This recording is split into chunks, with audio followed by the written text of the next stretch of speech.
Granville Multicultural Community Centre has been running since 1977. It was originally run by the Catholic Church here at Holy Rosary Parish.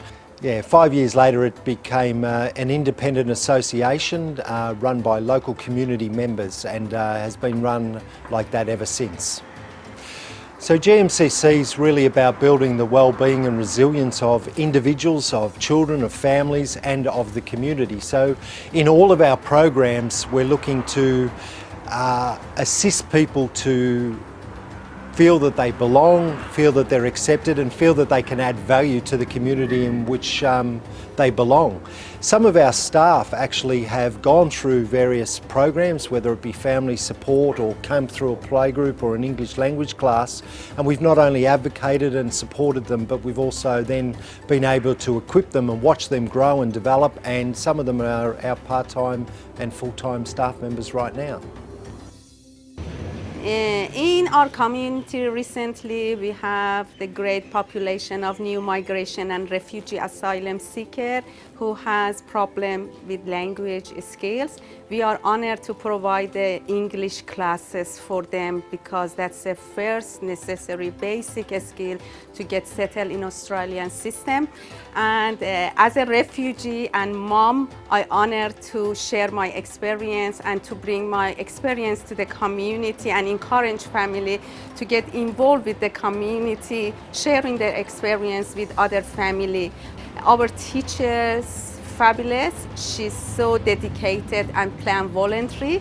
And every Tuesday we have a supported playgroup in partnership with Bronia Community Centre. We are welcome to everyone, especially asylum seeker and refugees who are limited capacity to attend any other preschool or childcare, as well as bringing the environment and opportunity for parents to share their experience, their kids' well-being and health, to see the different culture in society and feel comfortable to be part of and member of the community.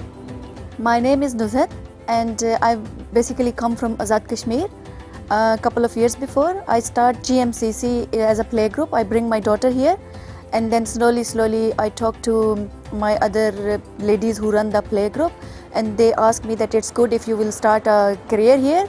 So I did my few of qualifications here, and now I am working as a childcare worker for GMCC. I feel really great. You know, before I was just a housewife. I have a career, I have a path now to move on, to make myself, to prove myself that I have some ability and I can do something.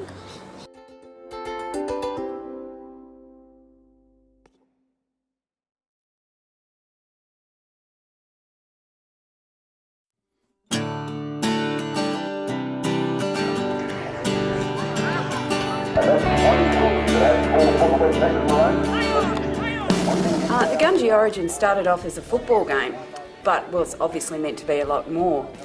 And when the football game started up, we weren't that closely involved. But people in the community started coming to us and saying, this is a great idea.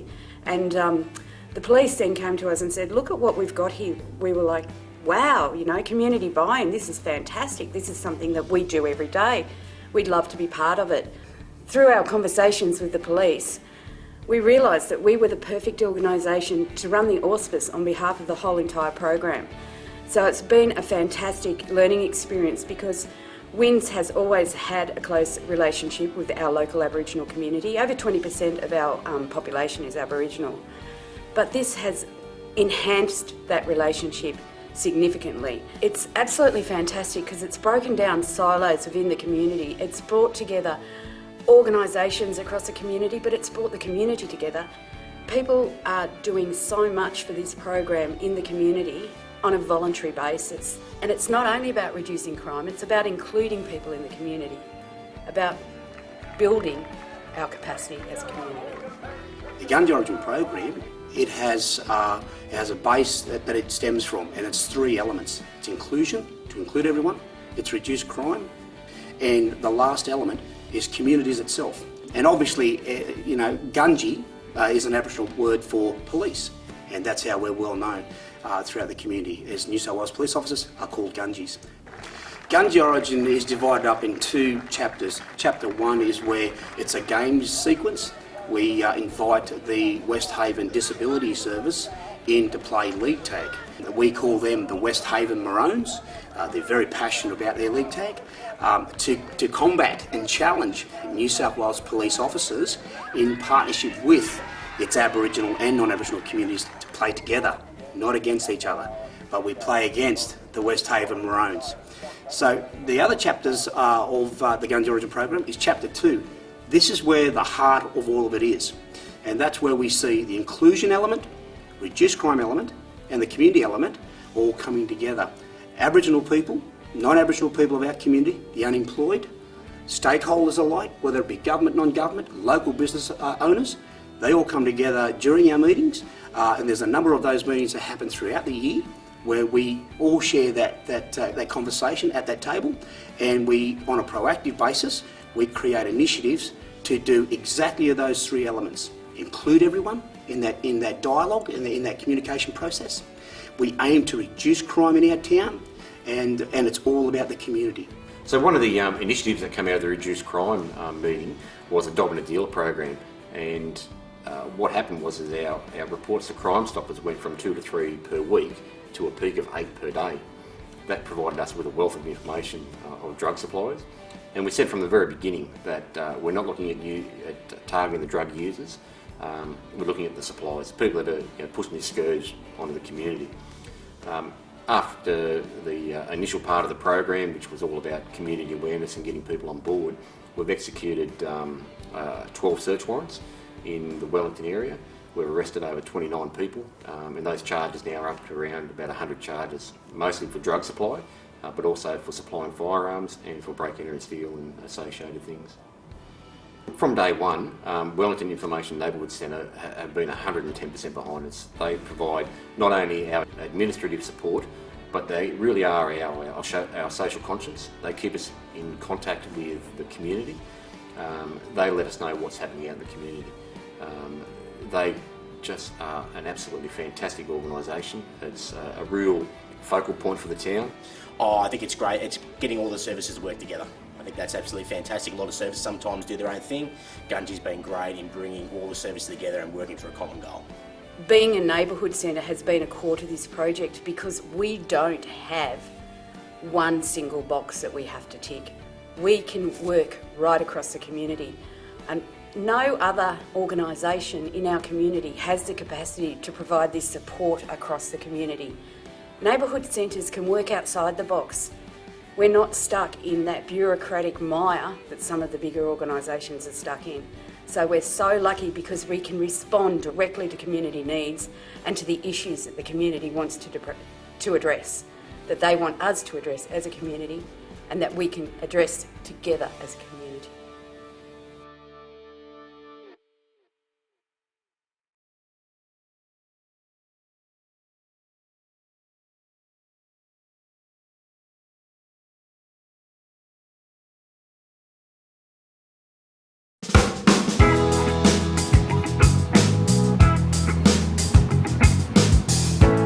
My name is Liz Yo. I'm the CEO at the Newtown Neighbourhood Centre, and the key things that we do, we work with some of the most vulnerable people in the community, particularly people at risk of homelessness and social isolation. We also work hard to protect what we call the Newtown vibe, so we have great events and things like the Newtown Festival, which is a huge event, the markets on Saturday, and other one-off projects and initiatives that we put on, like Sydney Vision Song Contest, that help protect and preserve that quirky vibe of Newtown. So we went out to the community at our markets in May last year, May 2015, and we just asked 3 simple questions. What do you love about Newtown? What would you change? And how would you change it? I think we spoke to over 300 people, and we got some strong themes, particularly around the diversity and the quirkiness of Newtown.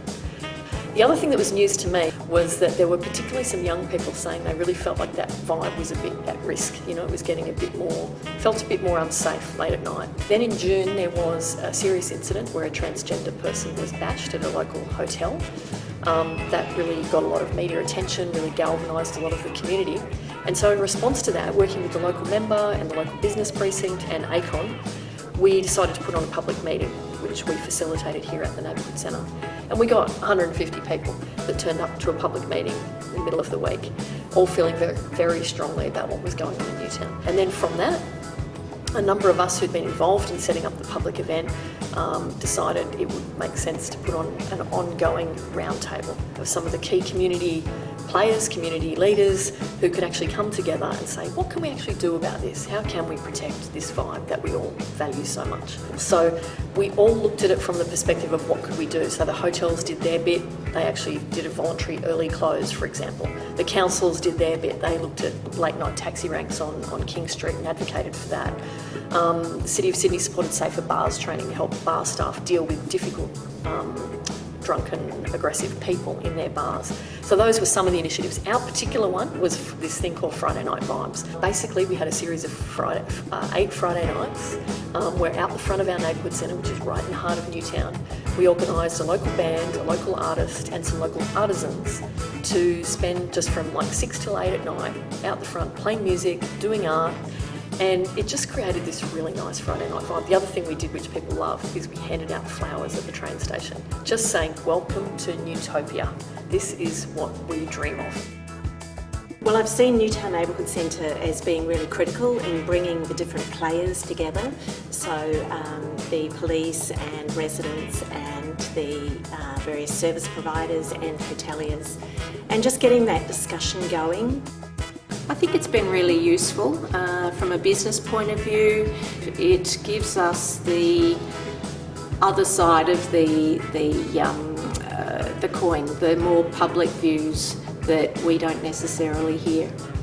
The Neighbourhood Centre seems to be a little bit of the heart of Newtown. It is this amazing support structure. It is almost, geographically dropped right in the centre of Newtown. All the streets, all the main roads sort of splay off away from the neighbourhood centre, and they're the people that are trying to bring everyone together to work towards preserving this community. It's they are a very important part of facilitating this.